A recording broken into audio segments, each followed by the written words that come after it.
How to rewind changes in Claude Code CLI. So hey guys, welcome to this tutorial. In this tutorial, I'll guide you through the exact steps on how you can undo or rewind changes that you have performed using the Claude Code CLI. So in order to rewind changes, all you will need to do is simply follow this simple steps. So the first thing that we're going to do is simply launch our Claude Code CLI onto our Windows PowerShell, which we are running as an administrator.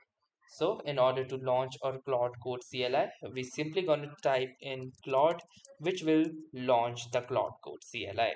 Now, once you are inside your Claude Code CLI, simply type in the following command, that is a / and then type in rewind in order to restore code or conversation to a previous point.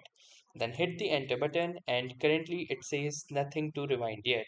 But in your case, if you have done some of the previous conversations, it will give you 4 or 5 points from where you can choose on which particular point you wish to rewind. And by selecting the same, you will be able to rewind to that particular point, whether you have changed in the code or if you have done any previous conversation. So that's how you can easily rewind to any particular point in Claude Code CLI. So that was all for this tutorial. Thanks for watching and have a nice day.